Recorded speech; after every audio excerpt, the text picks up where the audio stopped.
आज हम सॉल्व करेंगे कक्षा 12वीं अर्धवार्षिक परीक्षा 2024-25 भौतिक शास्त्र का पेपर। तो देखते हैं पहला प्रश्न क्या है। पहले प्रश्न से बात करें तो पहला प्रश्न है, प्रत्येक प्रश्न में दिए गए विकल्पों में से सही विकल्प चुनकर लिखिए। यहाँ पे दिया गया है, किसी तार का विशिष्ट प्रतिरोध निम्नलिखित में से किस कारक पर निर्भर करता है। तो विशिष्ट प्रतिरोध जो है वो तार के पदार्थ पर निर्भर करता है, यानी पहला ऑप्शन सही होगा। दूसरा है, एक प्रोटॉन का न्यूनतम आवेश होता है। तो जो इलेक्ट्रॉन का आवेश होता है वही प्रोटॉन का आवेश होता है, परंतु इलेक्ट्रॉन पर नेगेटिव होता है और इस पर पॉजिटिव होता है, मतलब 1.6 × 10⁻⁻19 कूलम। तीसरा है हमारा, सी धारिता के संधारित्र को Q आवेश देने पर उसमें संचित ऊर्जा होगी। तो जो ऊर्जा होगी वो होगी 1/2 Q² C। अगला क्वेश्चन है हमारा, L लंबाई के एक पतले दंड चुंबक का चुंबकीय द्विध्रुव आघूर्ण M है। इसे एक अर्धवृत्ताकार चाप में मोड़ा जाता है। नया चुंबकीय द्विध्रुव आघूर्ण होगा। तो अब इसके लिए क्या करते हैं कि मान लेते हैं कि एक चुंबक है हमारे पास, NS चुंबक है। तो चुंबक की लंबाई हो गई 2L और चुंबकीय आघूर्ण हो गया M। तो चुंबकीय आघूर्ण M बराबर होता है M × 2L। अब यहाँ कह रहा है इसे एक अर्धवृत्ताकार चाप में मोड़ा गया, यानी इसको मोड़ के ऐसा कर दिया। जब मोड़ के आपने ऐसा कर दिया तो जो N और S के बीच की दूरी है, मतलब ये हो गया व्यास, यानी त्रिज्या की दुगनी हो गई। अब ये जो दूरी है, ये यहाँ से यहाँ तक की दूरी, यानी इसकी अर्ध परिधि, वो किसके बराबर हो जाएगी? अर्ध परिधि मतलब पूरे वृत्त की परिधि 2πr होती है, और इसकी परिधि हो गई हमारी πr। और वो जो πr है वो पहले क्या था? एक चुंबक था, तो इसकी लंबाई के बराबर हो जाएगा, मतलब 2L के बराबर हो जाएगा। तो यहाँ से यदि हम r का मान निकालें तो r का मान हो जाएगा 2L/π। अब वो कह रहा है कि नया द्विध्रुव चुंबकीय द्विध्रुव आघूर्ण निकालिए।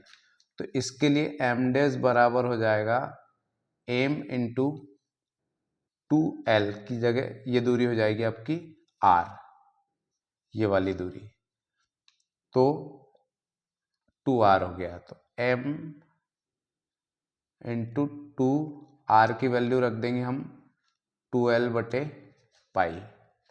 अब हम यहाँ से जानते हैं कि M × 2L ये किसके बराबर होता है? कैपिटल M के × 2m/π, यानी सही आंसर जो होगा वो होगा हमारा 2m/π। इसी प्रकार एक धातु की सतह पर जब 6 इलेक्ट्रॉन वोल्ट ऊर्जा के फोटॉन गिरते हैं तो प्रकाशिक इलेक्ट्रॉनों की अधिकतम गतिज ऊर्जा 4 इलेक्ट्रॉन वोल्ट है, निरोधी विभव होगा। निरोधी विभव के समय जो गतिज ऊर्जा होती है वो अधिकतम होती है। इसका मतलब यह है कि अधिकतम गतिज ऊर्जा कितने इलेक्ट्रॉन वोल्ट पर है? 4 पे।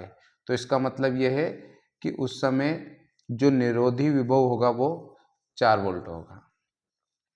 अगला प्रश्न है हमारा, शुद्ध संधारित्र युक्त प्रत्यावर्ती परिपथ में प्रत्यावर्ती धारा m वोल्टता के मध्य कालांतर होता है। तो जब संधारित्र जोड़ा होता है तो जो कालांतर होता है वो 90 डिग्री होता है, मतलब π/2 होता है। तो ये हमारा पहला क्वेश्चन हो गया, और यही इंग्लिश मीडियम का क्वेश्चन भी है। ऐसे दूसरे क्वेश्चन पे आते हैं। दूसरे क्वेश्चन में दिया है,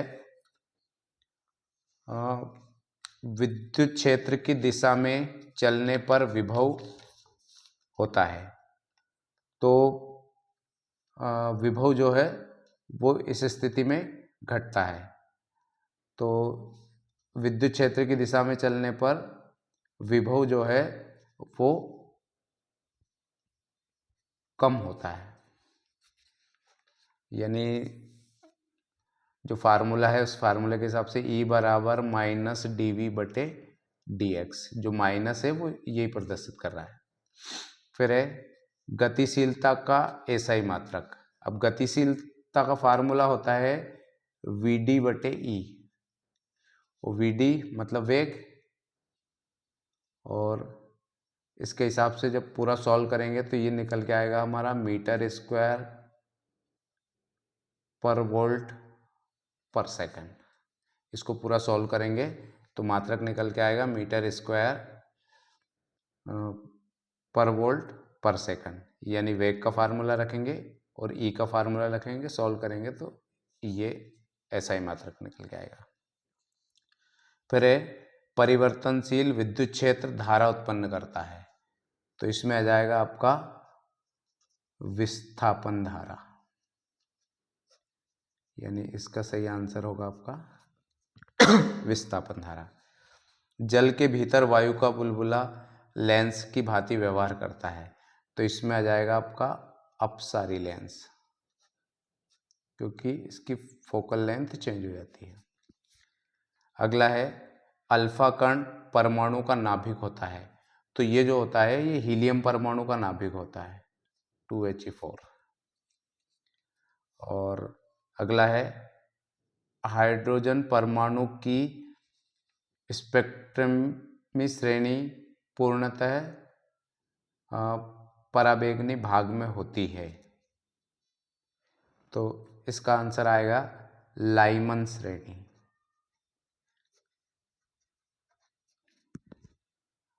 फिर अगले प्रश्न पे आते हैं। तीसरा प्रश्न है हमारा, तीसरा प्रश्न है सत्य अथवा असत्य। प्रकाश विद्युत प्रभाव में उत्सर्जित इलेक्ट्रॉनों की संख्या आपतित विकिरण की तीव्रता पर निर्भर नहीं करती, यानी कितने इलेक्ट्रॉन उत्सर्जित हो रहे हैं,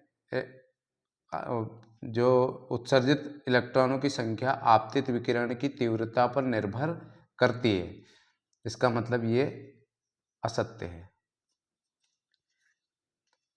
अगला है इलेक्ट्रॉन वोल्ट आवेश का मात्रक है, ये भी असत्य है। आवेश का जो मात्रक होता है वो कूलाम होता है। फिर अगला है प्रत्येक गतिमान कण के साथ एक तरंग संबद्ध होती है, ये सत्य है। अगला प्रश्न है हमारा परमाणु में इलेक्ट्रॉन की कक्षाएं क्वांटीकृत होती है, तो ये भी सत्य है।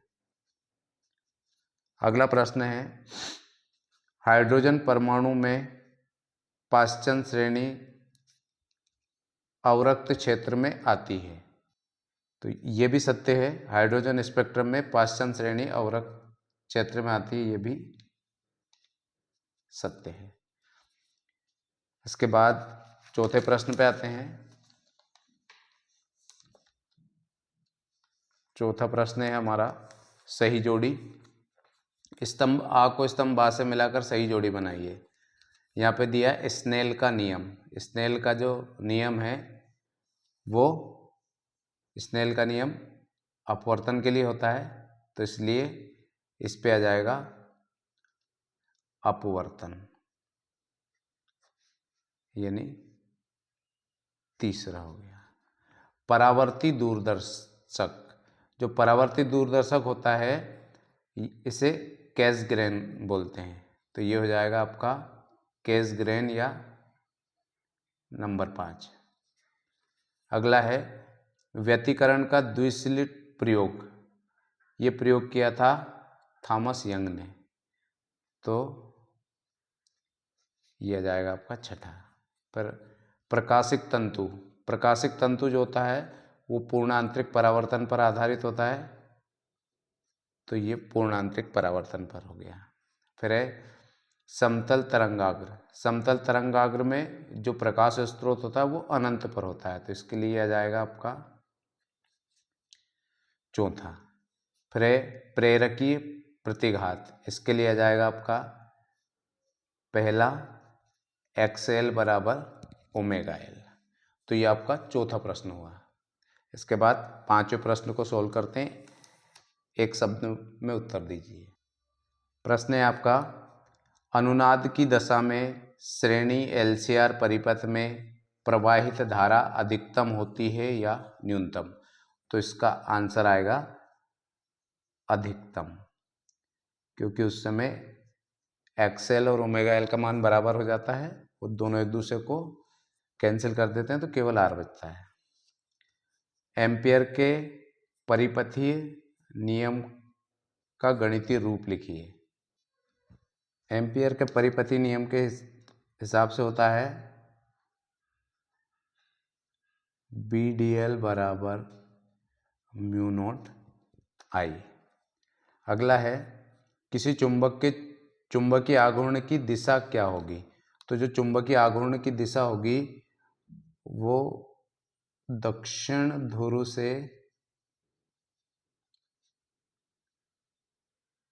उत्तर ध्रुव की ओर होगी, उत्तर ध्रुव की ओर, यानी S से N की तरफ होगी।